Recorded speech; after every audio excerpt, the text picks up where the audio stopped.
আর আমাদের উপর সাক্ষ্য দিবে স্বয়ং বিশ্বনবী। সুবহানাল্লাহ পড়েন।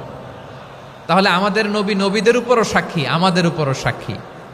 সেই বুখারীতে এসেছে আল্লাহ তাআলা কিয়ামতের দিন সাইয়েদনা নূহ আলাইহিস সালামকে বলবেন, নূহ তুমি কি দাওয়াত পৌঁছিয়েছো তোমার উম্মতের কাছে? নূহ আলাইহিস সালাম বলবেন, হ্যাঁ আমি পৌঁছিয়েছি।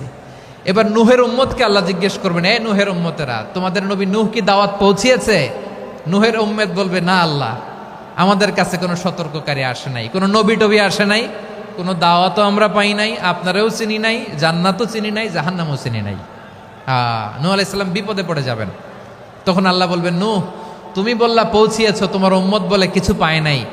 নূহ তোমার কি কোনো সাক্ষী আছে? তোমার কথা আর তোমার উম্মতের কথা তো মিলে না।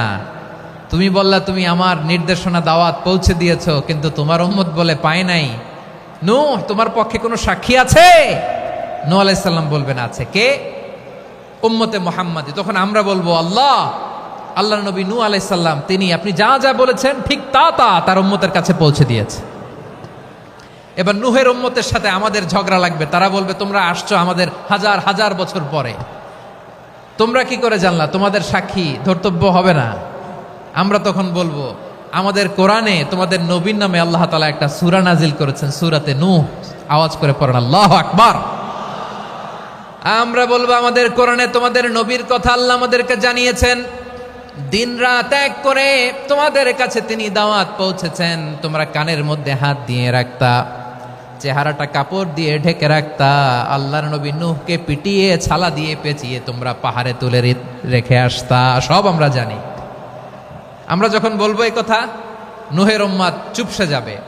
তখন আমরা সত্য বলেছি কিনা এটা আল্লাহ তাআলা জানতে চাইবে বিশ্বনবীর কাছে। তখন বিশ্বনবী আমাদের পক্ষে সাক্ষী দিবেন। আওয়াজ করে বলেন আল্লাহু আকবার। এজন্য আল্লাহ বলেন, নবী আপনি হচ্ছেন সাক্ষ্যদাতা, সব নবীদের উপর আপনি হবেন সাক্ষী, আবার আপনার উম্মতের সাক্ষীর উপর আপনি হবেন সাক্ষী। তার মানে নবী গো, কিয়ামতের কঠিন ময়দানে আপনি হবেন রাজ সাক্ষী। বিশ্বনবী কি সাক্ষী?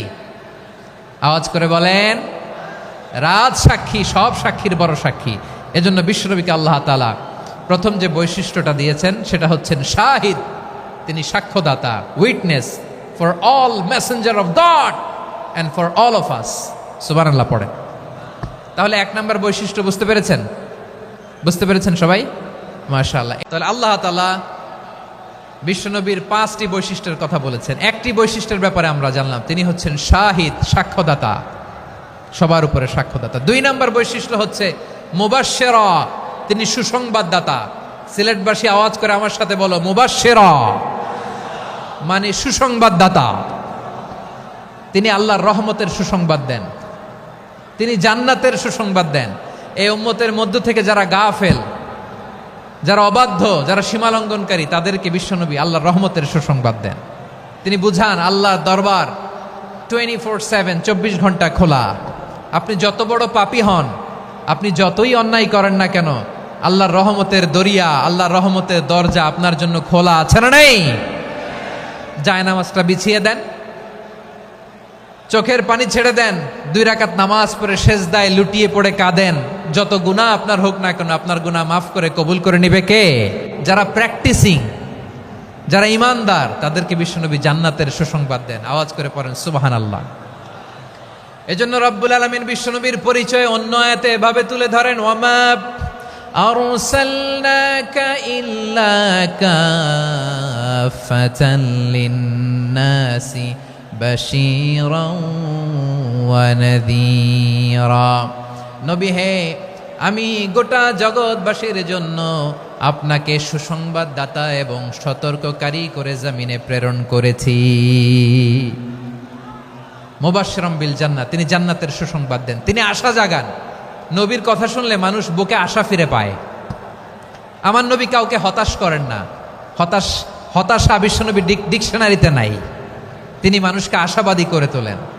বিশ্বনবীর কথা শুনলে মানুষের হৃদয় নরম হয়, তারা আশা ফিরে পায়। বিশ্বনবীর মুখ নিঃসৃত পবিত্র প্রতিটি কথাই আশা জাগানিয়া। সুবহানাল্লাহ পড়েন। আপনি প্রিয় নবীর মুখ নিঃসৃত বাণীগুলো পড়েন, কথামালাগুলো শোনেন, দেখবেন আশা পাবেন বুকে। আশা পাবেন, ভালোবাসা পাবেন। কারণ তিনি এমন সত্তা, এমন পার্সোনালিটি, তার কথা শুনলে হৃদয় নরম হয়ে যায়। মনে হয় হৃদয় খুলে তারে দিয়ে দেই, সব কথা যেন তারে বলা যায়। আওয়াজ করে বলেন ঠিক কিনা?